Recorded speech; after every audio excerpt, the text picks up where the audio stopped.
Good morning, or good afternoon, depending on where you're at in the United States. I am here today to talk to you about student staff. I'm Karen McRitchie, the STIGUX tutorial chair, and also I work at Grinnell College, which is a little liberal arts college in the middle of Iowa. I just want to make sure everybody can function okay. Can you do me a favor and push your raise hand button so I can see that you're here and can hear me? Good job. You follow instructions better than the students do. If you have a question or a comment at any time through the webinar, just raise your hand. I may be a little slow responding, but I'll be able to unmute you so that you can talk to the entire group. We have about 67 people here right now, so that's a big group for us, and it will be fun. Also, if you're not on a microphone, if you're just listening, don't raise your hand because you can't talk to us. We had that problem last time with people wanting to, or giving a comment. You can type in the question area, though, a comment, and then I can read it to the entire group. So if you have a question or a comment and you're not able to use a microphone on your computer, go ahead and type it in the question box, and then we'll see it. As I said, everybody is muted, and that's just to keep out the background noise, because we can't trust you to not have people bug you or the phone ring or you talk on the cell phone. So everyone is muted for now, so just remember about raising your hand. I'm going to put everybody's hand down. Also, I wanted to let you know, if you haven't seen the slide already, that we're advertising our next STIGUX conference, which is going to be in the fall in San Diego. And I absolutely love our conferences in the fall. They're mainly this is the first year we're combining both management and our user services group, so we have a week-long activities and presentations. We're still looking for people to do poster presentations, so if you're interested in that, please go to the website and check it out. A poster is a great way to get involved with your first presentation. You do have to write a 4-page paper, however, about your topic, but then you can create a poster and then you individually talk to people as they come around to your poster to look at it. So that's a great way to get involved if you're not already. So now that I have shamelessly plugged my favorite organization, let's get on to this webinar. This is the last in our series of 3 on student staffing. First we talked about hiring, the second was on training, and now I want to talk about keeping them engaged and what you can do to maintain good employees. If you want recordings of the other 2 webinars, they'll be out. They are already out on our web STIGUX.org site, so you can go there to download any of the handouts and the webinar recordings that we've done throughout the year. I want to start out telling you about my group. This is my technology consultant program. We call our student staff TCs, or technology consultants. I have anywhere between 85 and 100 at any given semester. Currently I have 100. I do have about 7 or 8 that are abroad, and I have a training class going on right now of 14. So, technically the ones actually working are approximately 75 to 80 students. We do have training both semesters, so we do a fall session and a spring session, and that is because I'm trying to replace the students who will be graduating in May. So that this is a dynamic process, and you have to just kind of live with it. Your students may only work for you for 2 or 3 years, but you have to give them what they can in order to make it mutually beneficial. Now, this is what my program here has evolved into. We started about 11 years ago with just some students working at our help desk. It didn't work out very well. We also had a few in the labs. And this is now what it is as of this semester. What I've used are our student staff to actually help make these models. So a lot of these ideas have actually come from the student staff. I'm a big proponent of involving them in all your planning. They have great ideas, and they need to be considered when you are planning things. They have great insight on what students' needs are for the campus. The other thing I found, or this semester, I called it a sloth TC. I found that our students who were working in the labs tended to be sloth-like. They just sat there. They really didn't do anything. They had some specific tasks that they had to do, like make sure the printers are working and restock the paper, make sure the lab is tidy, but the students who were using the lab didn't seem to need any help. And I think that's what's happened with students coming to school these days, is that they're more computer savvy and they don't need as much technical help or hand-holding as we did 10 years ago. We used to have to show students how to, put a CD in the computer in the tray, and that's just not the case anymore. And so instead of paying these students to sit there and do nothing, I decided I would find different ways for them to be productive for the campus and for IT. The main thing was to look at where do we need service. Our biggest thing is our help desk. We always still need help desk. We do hardware work that's non-warranty for our students because we're out in the rural area of Iowa and there's nowhere around to get hardware help. There's not a Best Buy. Well, there is, but it's about an hour and a half away. So we try to do some hardware work that's non-warranty machines. We also provide support for our AV center.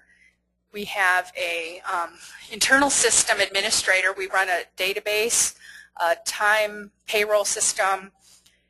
We just started doing app development, so we have some internal systems that we need to maintain.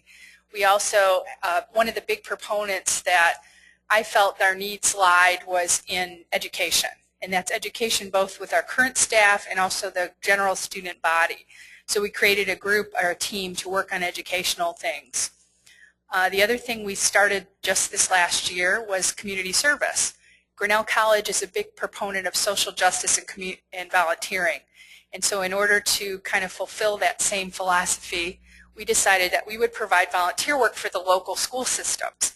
They have one IT person to service 9 schools, and they have very little technology budget. So we offer students twice a week for a 2-hour shift, and it's strictly volunteer. They don't have to do it if they don't want to, but they go over to the high school or the middle school and they actually help the IT person there image computers or do updates or replace things, whatever he needs.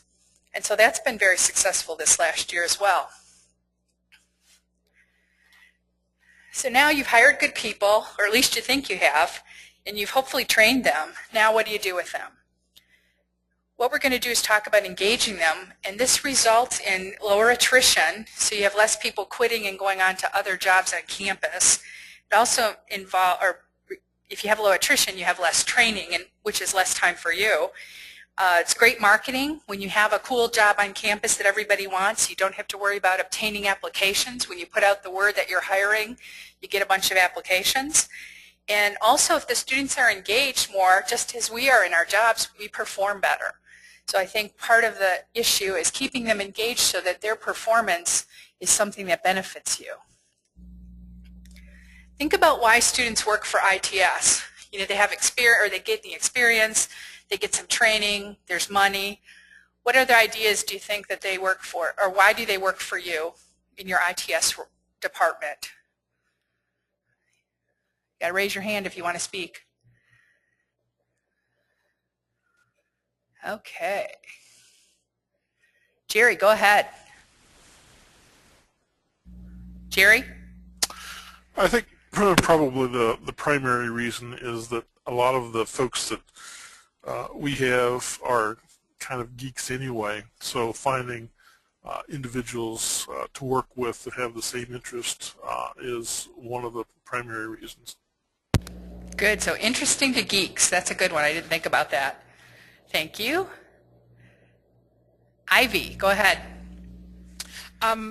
My name is Ivy, and one of the reasons that students work for me is that they like helping people. That's their biggest thing. They like helping. That's a good one. Thank you, Ivy. Wait, I'm having a technical difficulty here. Just a second.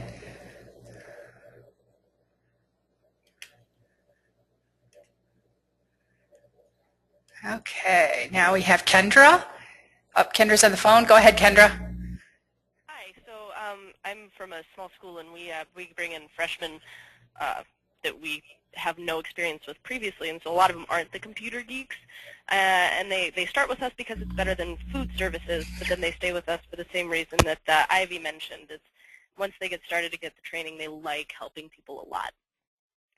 I've heard that a lot from various colleagues on campuses. It's like, well, we want to apply to work for you because you pay more, or I don't have to do dishes. So that's, yes, that is a good one. Thank you very much. Okay, Roger, go ahead. Roger, are you there? Yep. Okay, go ahead. One of the things that we find is one of the requirements for graduation is that the students complete a capstone project, and with many of our CS majors, we're able to provide an avenue for them to pursue their capstone project by working with the IT department, and that's been very helpful. That's a great idea. So that you're kind of forcing them to work for you, huh? Okay, Terry Weigel, go ahead. Terry, are you there? Terry? Okay, well, raise your hand again, Terry, if you get your mic working. All right, so let's go on. So we have some reasons why the students want to work for ITS. So now you want to think about what is mutually beneficial. How can you get their reasons for working for ITS there, and coordinate it with how they can help you. Think about various jobs that they can do and try to think out of the box. At first we used to not let students go to visit faculty offices, and I'm not exactly sure why that was, but we didn't. And then we realized that a lot of their faculty or staff issues are very basic. They need help with a Word document, or their computer has malware on it or something. So it was silly not to let a staff member who was highly trained to do that go out and assist instead of tying up an IT person, a full-time staff member. And so we do now let students go help faculty and staff, but we make sure we have the faculty and staff members' permission and that they're there when the student comes out to their computer. Another thing we used to do is all the computer installs, all the new labs and things, we would do that all ourselves. And my team would go out and unbox computers, set them up, image them. And I thought, that's a silly thing, and that's something students can easily do. So we hire some students over the summer when we do our majority of computer replacements, and they go out and they do all that work. So that frees up the full-time staff to get involved in other projects.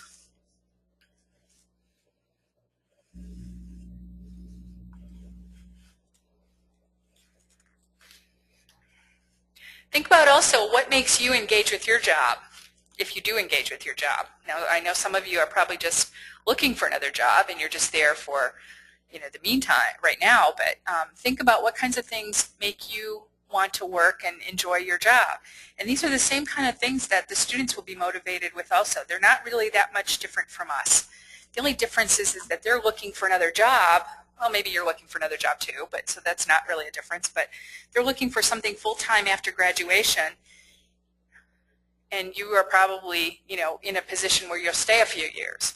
So think about how, responsibility is something that they seem to thrive on, allowing them to be creative, giving them learning opportunities. The more you train them to do, the more work that they can do for you. Of course, money, money's a thing. Fun. I think it's important to have fun at your job. If you're not enjoying your job, you're not going to engage in it. And also, experience, work experience. The more experience I can gain here at work helps my resume look better. So I think it's the same for the students. The more that they can find different projects and things to work on, that makes their resume a lot bigger and a lot better.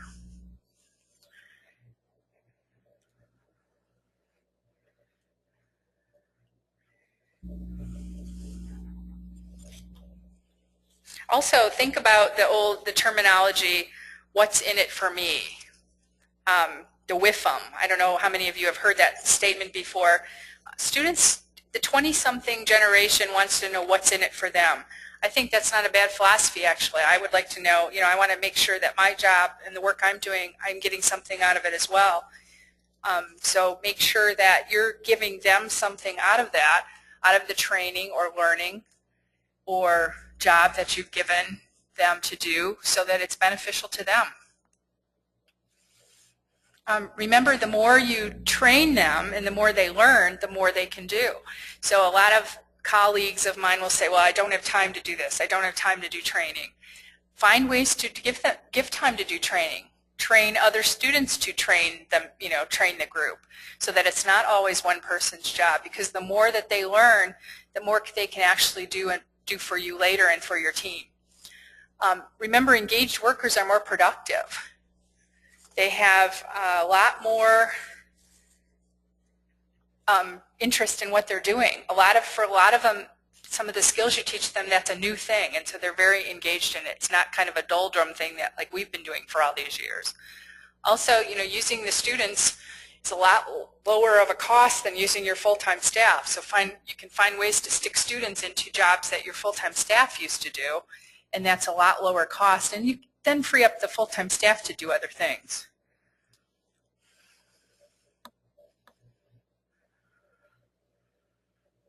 Oh, here, I'm behind a slide here, sorry.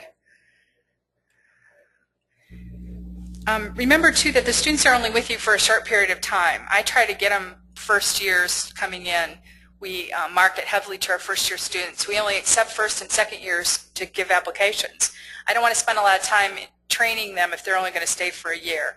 So we want the students to give us 2, 3, maybe 3.5 years of work here. And if they enjoy the job, they do that. And then that's less training for me and a lot better, easier transitions.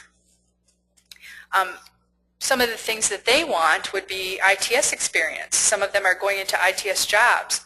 We have a lot of students here at this liberal arts college who get degrees in philosophy and history and all sorts of wonderful things, and then end up working in technology fields, and they're not CS majors.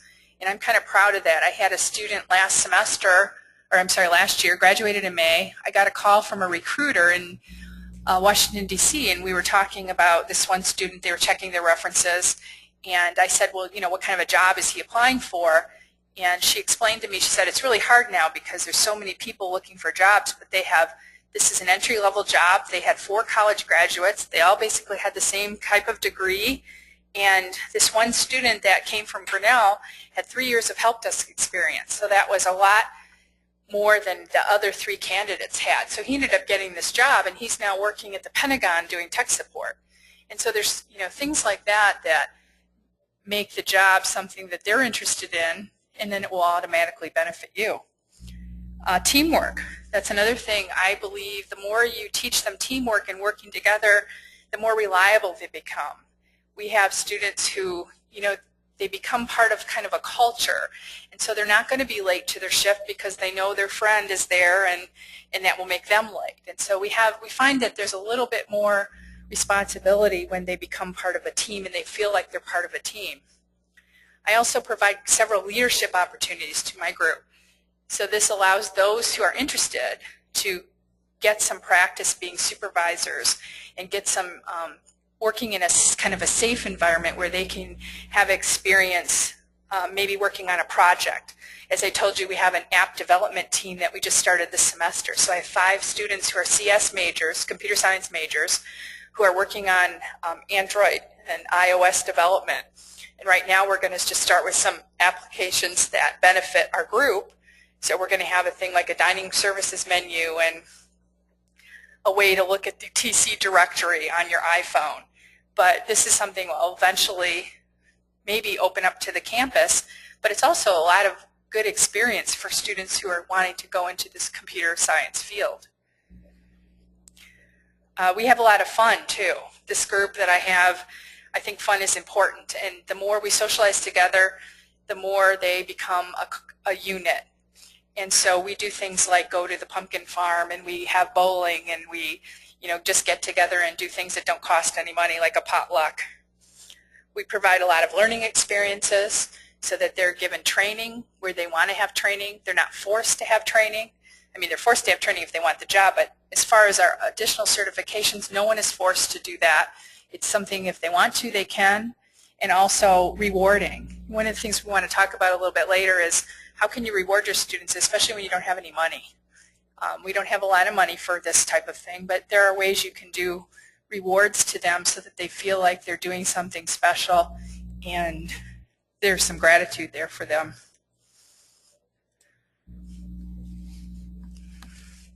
Okay, now I sent you guys a link to a Google document about work experience. So I'm going to try something interesting. I hope it's going to work. And what I want you to do is bring up the document called What Type of Work Can Students Do? And I just would like you to brainstorm and type in any way. Don't worry about formatting or spelling everything right and all that. Just type some ideas of what you think students can do for you. Think a little bit outside the box. Don't, get out of the, oh, they can answer the phone at the help desk mode, and try to think of some interesting things that they can do. So let's bring that document up. Hope this works. I've seen it work.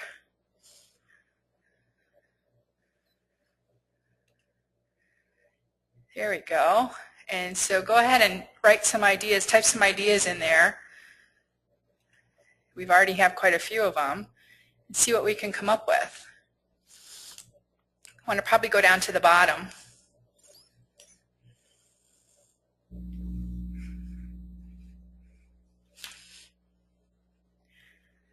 We have some people building custom installers, testing services. I like that. We always give our student group things to test. They tend to do a really good job with that. I like making them do grunt work too, like our students do paper out to the labs. They're the ones that haul our big, huge cartons of computer paper out to the computer labs. Redesign and update websites. That's a good idea. Train users. Not very many people use students to train users, but I think that's a great use of them. Set up instructional technology classrooms.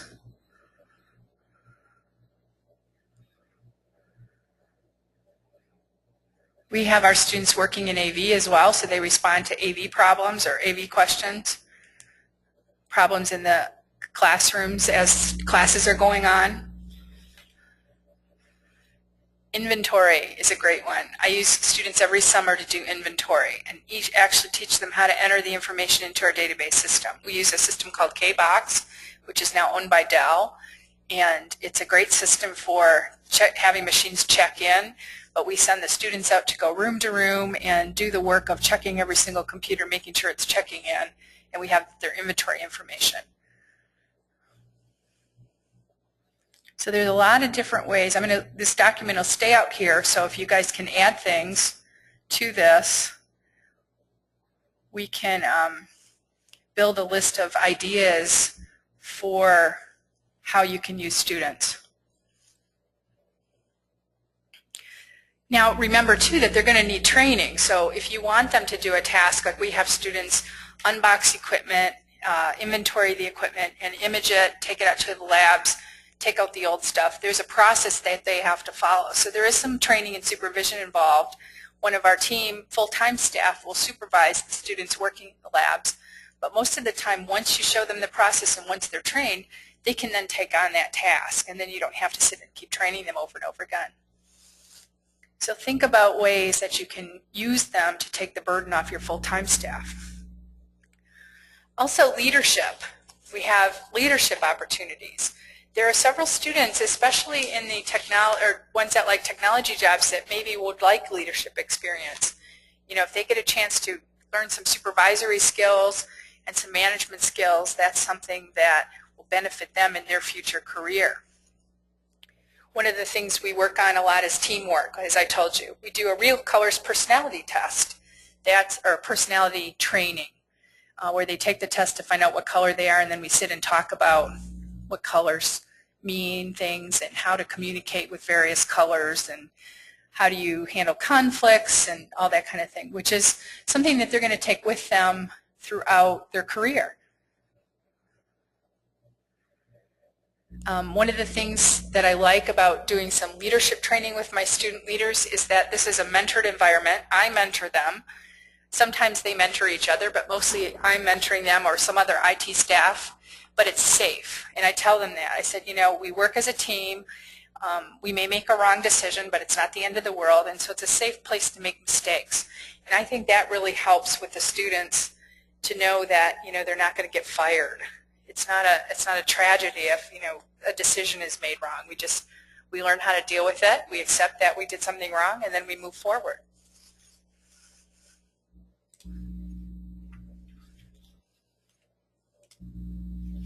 This is the outline of my student leadership team. I have an administrative coordinator. This is kind of the head student leader, and she does daily operations, scheduling, hiring, performance reviews. She's kind of the team leader for our leadership team.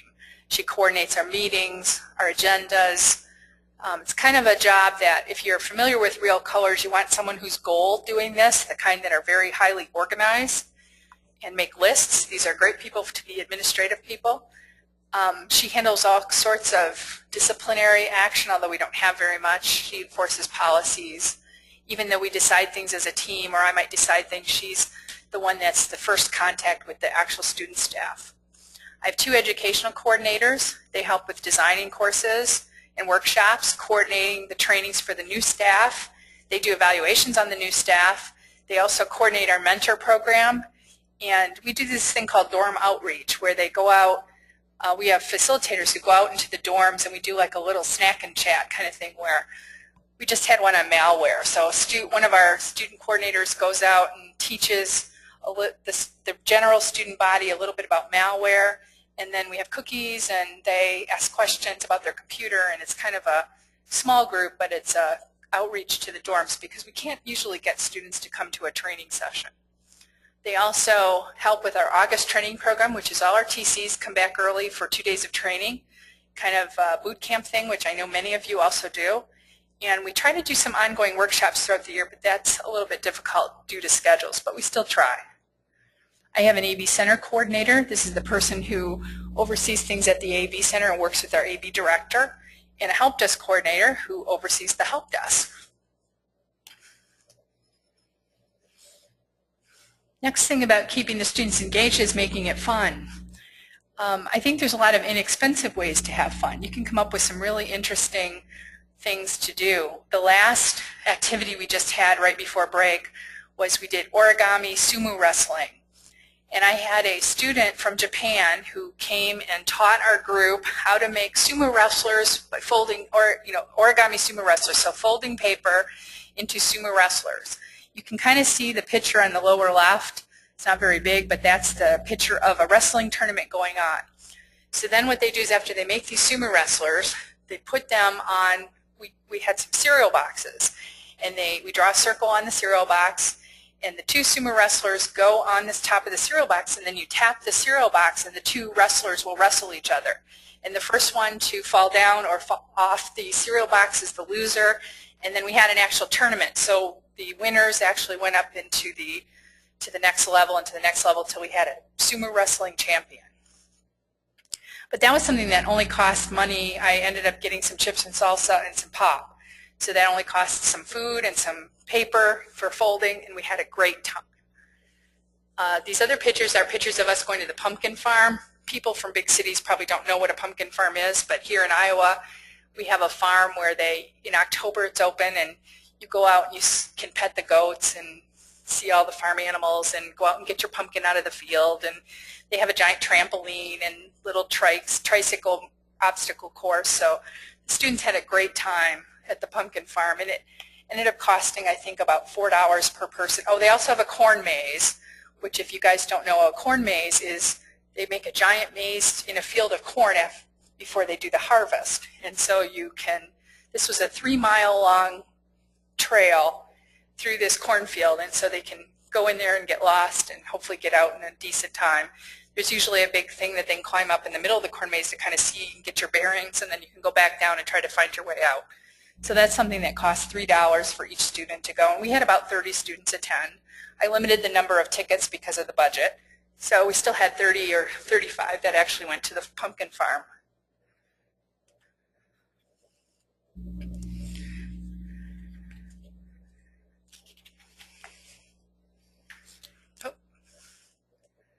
I skipped a slide, sorry about that. Other leadership positions. I have some other leadership opportunities that are a lot smaller. Those first coordinators are full-time jobs for the students.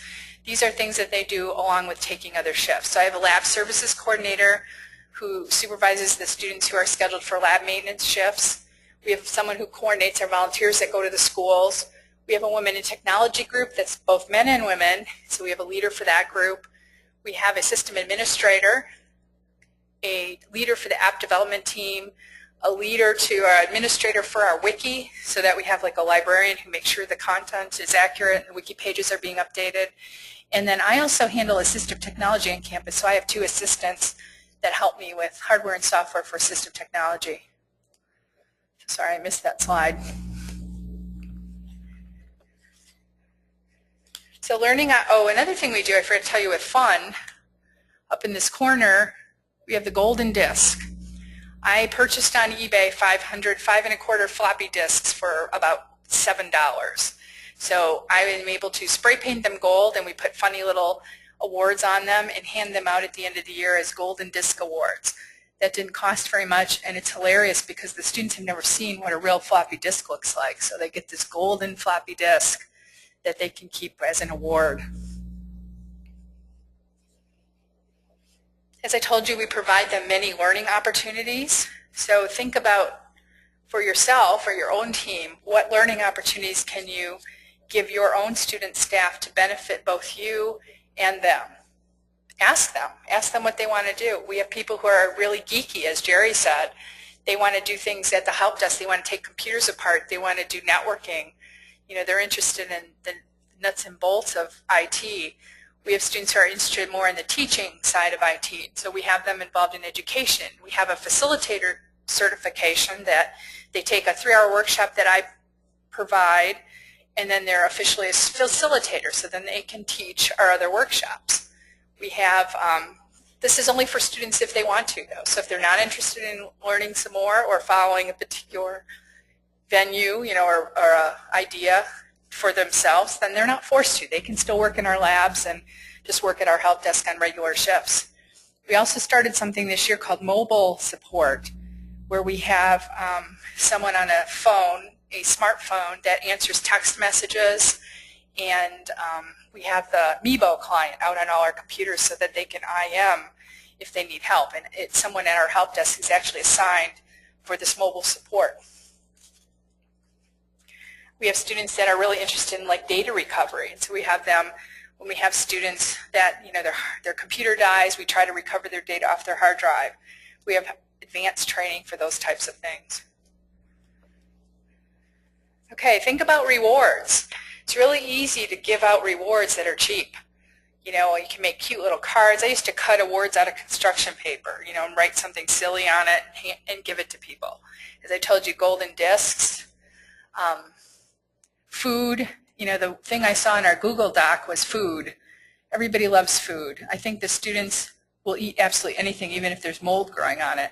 But the more we have food-wise, I try to have food at every single thing we do, even if it's just something stupid like cookies and, you know, or ice cream bars or something. So go ahead, I have the Google Doc up again. Go ahead and add some ideas for rewards. And this will help all of us who are listening to this webinar so that we can get some ideas. I advise you all to try the golden disc thing. That's really funny. Or something, spray paint something else gold. Maybe you can find something else you can make gold, and you can get some really cool gold spray paint at Walmart that's shiny, and you know, you can just about turn anything into an award. Something old that you have in the closet.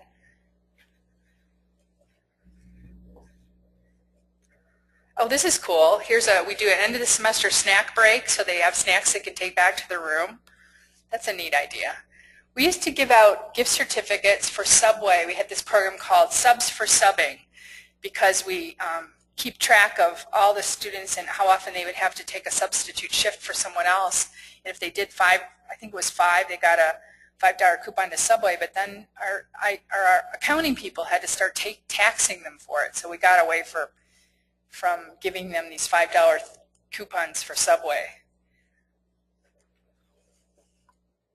If anybody else has any ideas they want to share with us verbally, please raise your hand and I will unmute you. Oh, this Super Bowl, that sounds interesting. I bet that sounds like soup. I think whoever wrote that should elaborate for us. So raise your hand if you can speak. Or if you have a mic, I should say. I know you can all speak. Free printing, that's interesting.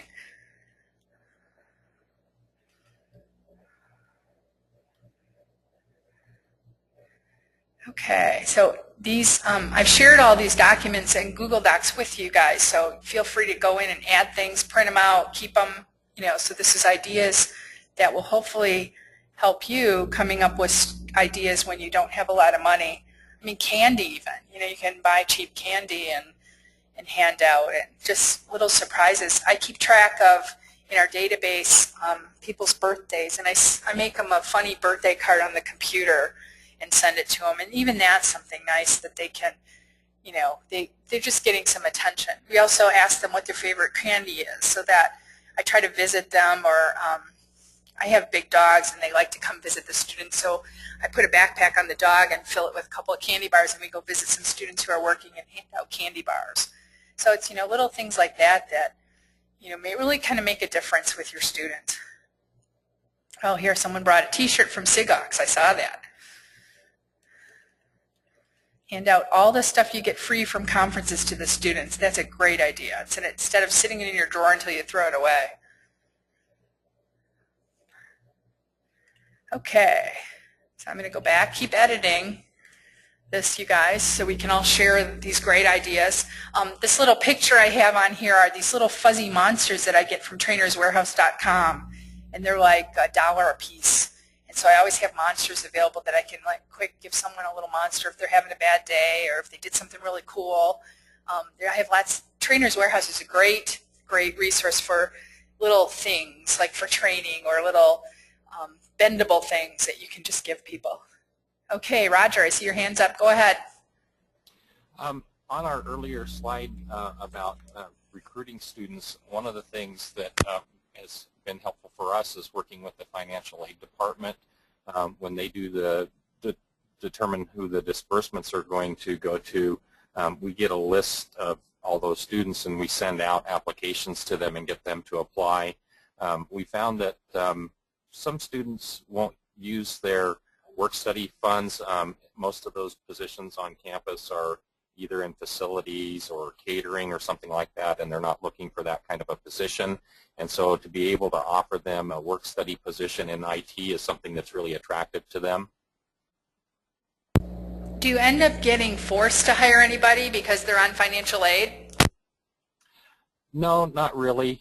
We have a lot of different areas. We usually, in our organization, we usually start them off at the help desk if they don't have any experience or they need the training. So that's where we have the better training programs.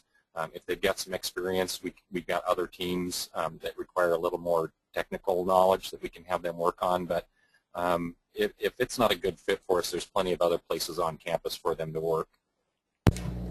That's a great idea. Thank you very much.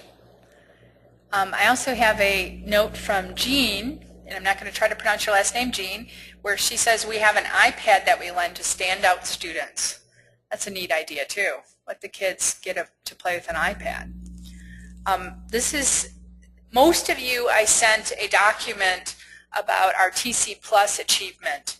And those of you who do not have it, it will be posted on our SIGUP's website. And you can email me and I can also send it to you. Some of you who signed up for the webinar late wouldn't have this document, but what it does is show this achievement that we created just this year, and I did it with a team of students. And so this idea and this thing came from them, or a lot of the criteria actually came from them, and I'll show it to you in a second. But what I do not have the ability to give raises. We have a flat rate of pay per different level of job on campus for students. And my student staff, my supervisors get the highest rate of pay for the campus, and then the students who are just general TCs get the next level. And so there's no way that they are given 25-cent or 50-cent raises or anything like that, which I don't know, maybe that's a good thing and less hassle for me. But I wanted to try to figure out something that I could give them that would help them in their career, or what could benefit them because I can't give them money. So what I did, and I got this idea from a wonderful guy named Henry that worked at Penn State. I'm not sure if he's still at Penn State, but they gave out a portfolio, or they gave out letters of recommendation. And so then what I thought I'd do is create a portfolio for the students of all the work they've done as a technology consultant. So every time they volunteer, they get a volunteer, not every time, but they get a volunteer for a certificate if they're a volunteer. If they're part of our app development team, they get a certificate. And we put them in these like faux leather binders. That's picture of it's down there. And so at the beginning of their senior year, I put together this binder for them and give it to them, and it's something that they can use then when they go interview, and hopefully then have documentation on all the trainings they've had, everything they've facilitated, and anything else that particularly stands out. I also write a letter of recommendation that I put in the front, and it's a nice little binder that has the emblem, the technology consultant star, embossed on the front, and so it's fairly small. I didn't want it to be something that said Grinnell College because they'd already graduated. So this is I'll show you the requirements online. So we have this bulletin board. This is just done with Google Sites. And then there's 3 parts to our TC Plus certification. I don't know why we call it TC Plus. That was something the kids picked out. And so what they have to do is they have to be either help desk or AV certified. So that's the first requirement. The second requirement is that they have to do community service. So they have to do volunteer work at our school system. The third requirement is they have to gain so many bites or points in each category. So I've outlined their participation bites, and we did bites, of course, because it's technology and computers. So depending on how many semesters they're working as a TC, we didn't want to penalize anybody going abroad for a semester or that got hired late. Then that is the number of megabytes or gigabytes that they're required to obtain in order to get this certification. And then that is broken down into 3 different areas. So 100 of the megabytes have to come from certifications. So this is what they can get, depending on what they're certified for. Then we have the leadership area. 100 megabytes have to come from leadership. And these are the things that allow them to get leadership bytes. And then we have 150 megabytes have to come from service. And so they obtain bytes for service, be it a mentor, a facilitator, posting wikis, pages, being part of our team that helps during our new student orientation, and community service. Then they came up with this idea, for those of you who know Harry Potter, in the Harry Potter series, they just give out random points to the houses. And so they said, well, we should be allowed to just give out random points if somebody does something really cool. So they named them Dumbledore Bites. And this is me and the AV Center coordinator are allowed to just give out random points to anybody we think did a really good job. And then we just explain some of the things, some of the leadership opportunities and what each one of them means, so that students who want to partake in a leadership opportunity or be part of a planning group or be part of our Women in Technology group, they all get these points. All right, go back to my PowerPoint here. I have an actual doc, a Word doc that explains all that too. So if you're interested in it and you didn't get it, just email me or we'll put it out on the SIGUX website. This is kind of my philosophy, and whenever I do a management workshop, I kind of want to portray the same thing, that it's your job as the manager to make the staff superstars. It's not their job. And usually when you have performance issues, it's 90% of the time the manager's fault because they're not communicating or expectations are not, clear. So, I think it's your job to do what you can to make superstar student staff, and it'll benefit you. All the time that you put in to do that will actually benefit you in the long run. Now, we have a couple of questions, so I'm going to look at those. Raise your hand, too, if you have a comment or something you'd like to share with us.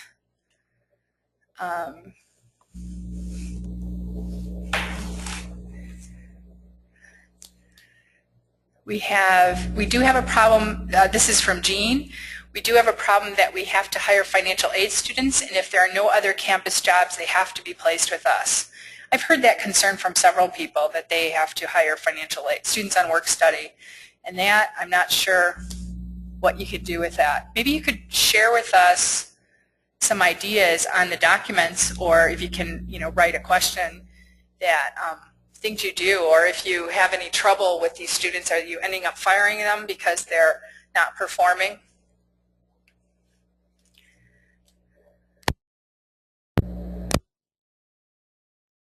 I'm getting a couple people saying they're having problems with audio. I'm not sure what's going on with that. Can you guys hear me now? Can you raise your hand if you can hear me?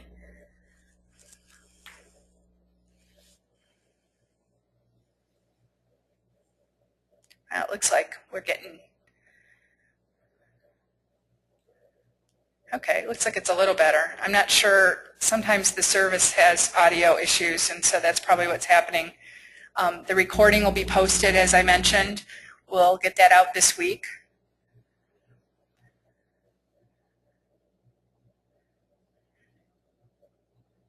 I have a couple of people saying the audio's in and out, so hopefully that the recording will be okay and you can hear what we missed.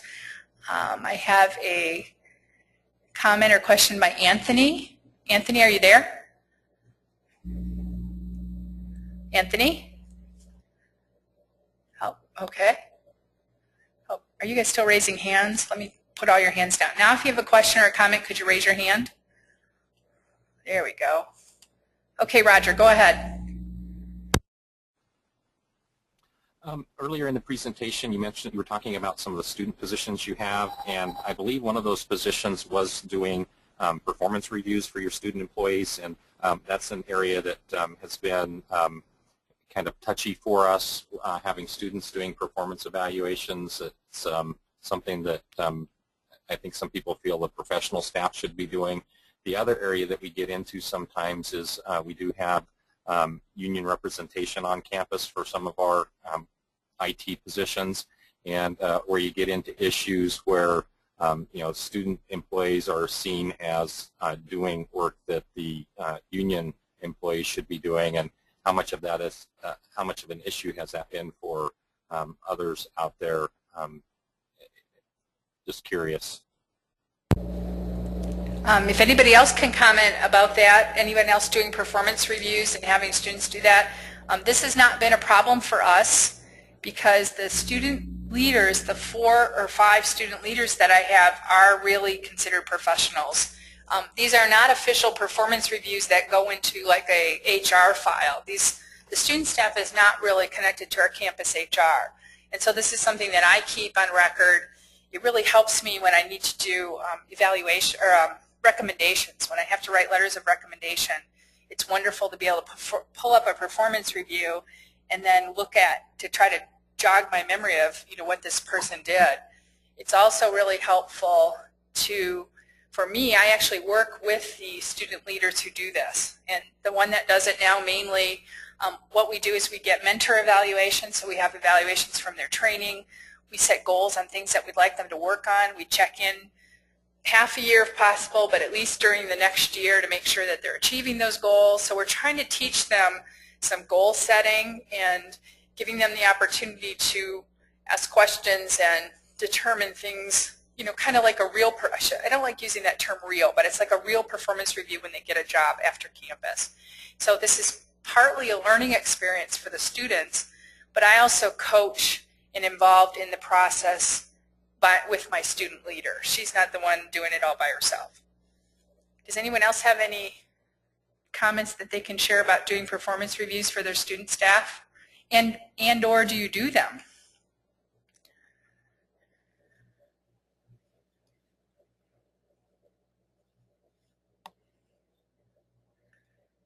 I guess not. Oh, wait. Jerry, go ahead. We have our full-time staff that do most of the student reviews. Again, they're just kind of short reviews to talk about the last 3 months of their work and just kind of touch base with them. Another thing that I've found helpful is just randomly walking around and asking both students and staff, if you were in charge of the facility, what would you do to make the place better? And you can get some really interesting comments once they get over the reluctance to make some references to things that they don't like. But as long as you do it in a kind of an open environment and kind of a fun thing where they're not going to be, they know that they're not going to be ostracized for making negative comments, you can get some really good feedback that way. I agree with that. I get the best ideas from the students, like this whole TC Plus achievement. I mean, the original idea was, or what I presented to them was, I want to do something, and this is what they came up with. And so I really like using them for ideas, even with service. I wanted to do pull them out of the labs and find some other ways that they can provide service or being more productive on campus, and having the mobile support. That was something that was initially their idea. So I think you're right. You have to listen to the students and ask them what it is that they can contribute or what they'd like to see change. We're almost out of time. Can anybody else want to share some final comments about this engaging your student staff and keeping them trained? Go ahead and raise your hand. I'm sorry about the mic thing. I hope that we will get that straightened around I hope the recording's okay. Andrew, I'm going to unmute you. Go ahead.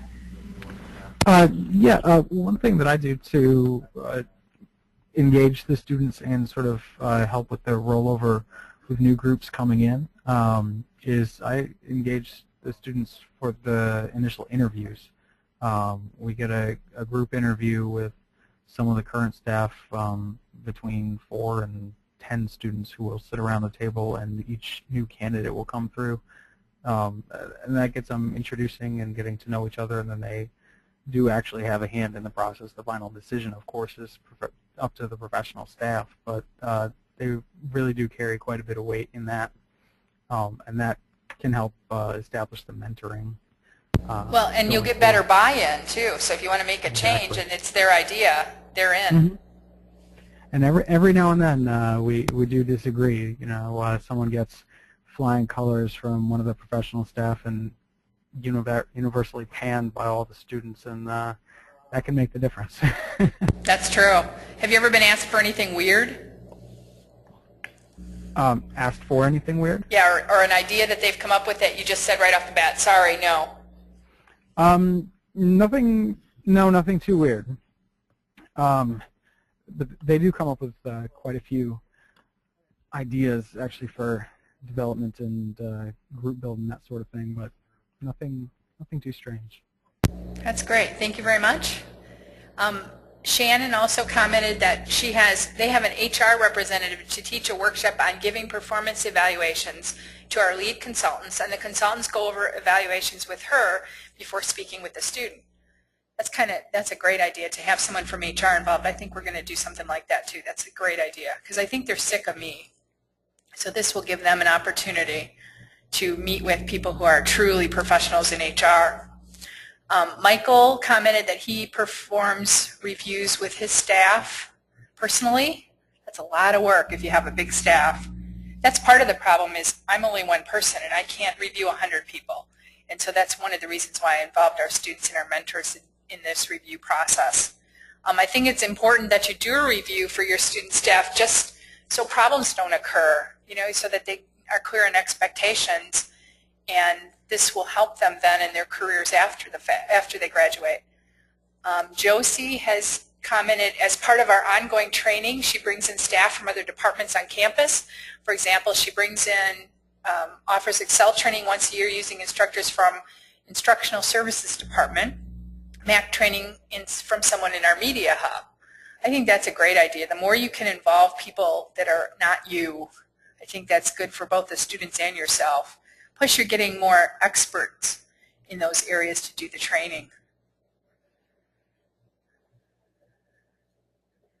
I've had a comment from Larry about the Google Docs. Cool. You guys need to comment on me if this is a good idea or not. The Google Docs will be a good start to some reorganization that they're doing with their IT support services. So thank you, Larry, for that comment. The Google Doc idea was just something I saw in a video, and I wanted to try it. It was a collaborative note-taking class. All right. Anybody else have any final questions or comments? Go ahead and raise your hand, or up here, Ivy. Go ahead, Ivy. Are you there?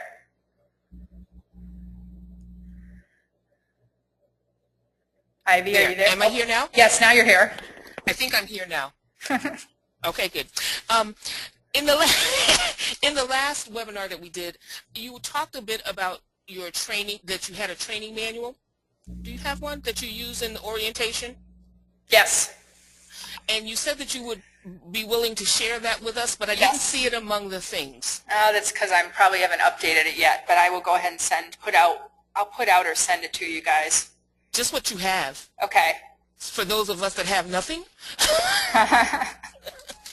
Some of it's just outlines, but we're working on, actually that's a project I have students working on this summer, is to revise our training, our documented training, because what we want to do is make sure we have course objectives for every single thing we're teaching so that we know how to evaluate at the end of the course. Thank you. You're welcome. Thanks. Anybody else with any questions or final comments before we get going? I really appreciate your time today. It's really beautiful here in Iowa. The rain stopped and the tornadoes went away, so I'm sorry for all you guys on the East Coast that we sent it to. Don't forget, if you're really interested, as I mentioned, the SIGUX conference in the fall in San Diego, we're still looking for some poster presentations. It's a wonderful conference. I can't recommend it highly enough, and I know some of you who are on today have also attended the conference, so you know what I'm talking about. But it's a great way to meet colleagues and be part of, know that you're not the only one having the problem. It's really interesting, too, because we're looking at, in 2013, the 50th anniversary of SIGUX. And as we're going back over some old conference documentation, we find that the same problems existed back in the 60s and the 70s that exist now. So it's kind of interesting to know that we're all still dealing with the same stuff. And it's nice to know that you're not the only one out there. So I wish you luck with your student programs. If you want any more information from me, my email's on everything. Go ahead and email me, and I will get this stuff posted as soon as possible for you from today's webinar. So thanks and have a great day.